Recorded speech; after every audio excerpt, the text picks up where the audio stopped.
of credit. I thought Coach Brown and those guys, especially on offense, were, they're really tough to stop for us today, certainly. And it wasn't our best football, which was really disappointing. Steve Cronin from San Francisco Chronicle. Justin, fair to say that this was the first time this season you guys were outplayed? We certainly were outplayed today. There's no doubt about that. Outcoached, outplayed, out-rushed, out-caught, out-covered, out-sacked, out-everything. Special teams, we had some poor plays on special teams. We need to win games. And it's our job to find ways to win games. And ultimately, that's my responsibility. And we didn't do it today. Comparing them to the other games, I don't know that. I thought we would have to play well in order to win, and we did not play well, and they did, and you give them credit, but very disappointing on our part. Cody Henderson from the League Winners. Coach, besides the 2 big runs, are there any other positives you can take away from today's game?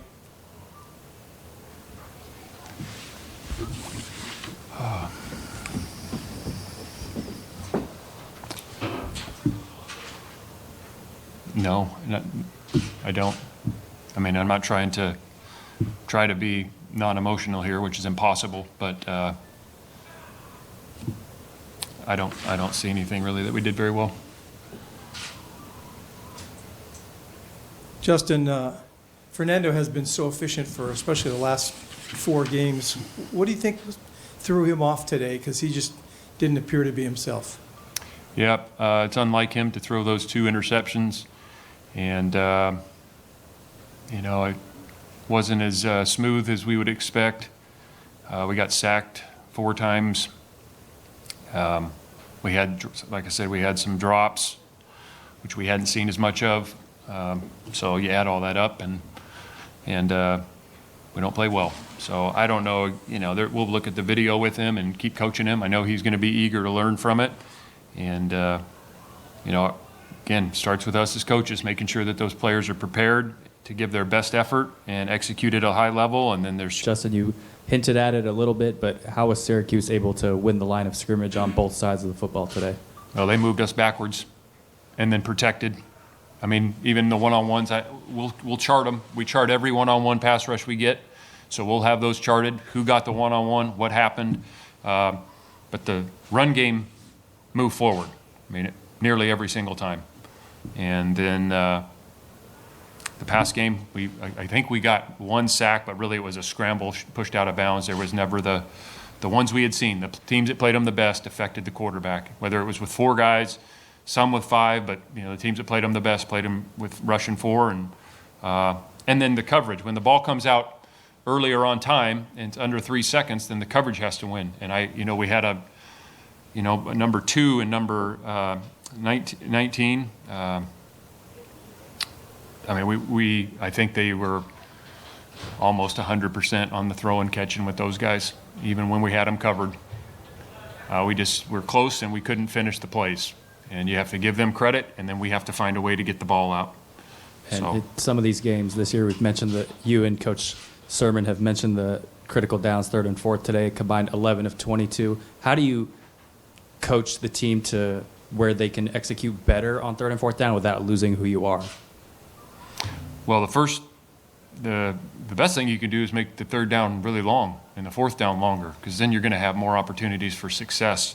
We could go relive them all, but the number of 3rd downs, even late in I think it's one in the 3rd quarter, they threw one to their sideline on a 3rd and 10, and they're not in a 4-down territory, and they threw it on the out route, and the guy, it was a incredibly accurate ball, and Cam Sidney's covering the guy, and it's the one they reviewed, and it's a 1st down. They had a 4th and 2. They threw a corner route on 4th and 2 into man coverage, and Craig was on him, and the guy made a great throw and catch, and we weren't able to make the play. We had a 4th and 2, little boot.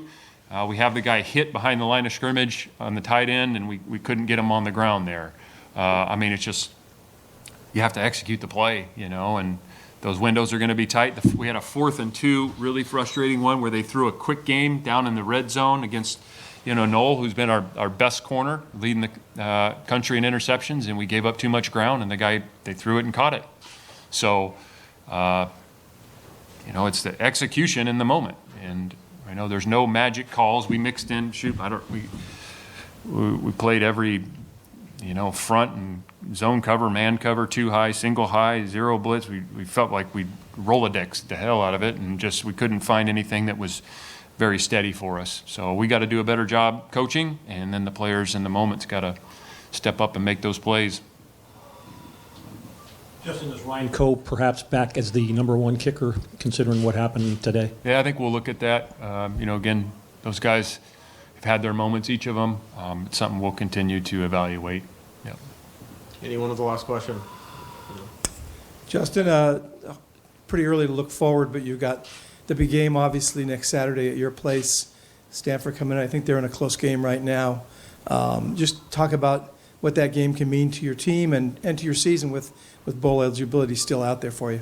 Well, it's a huge game. We all know that. The Stanford game, it means a lot to a lot of people, and we'll need a great week of practice because, I want to say half the games that have ever been played between Cal and Stanford are decided by a touchdown or less, and got a great respect for them. But we need to learn from this game first by watching the video as coaches, what we needed to do better. This can't happen again. The level of execution and the almost and coulda, shoulda, wouldas, just way too many of them, and it's really frustrating and disappointing. And we obviously will have to have a very productive week of practice because we can't play like that again. That's unacceptable.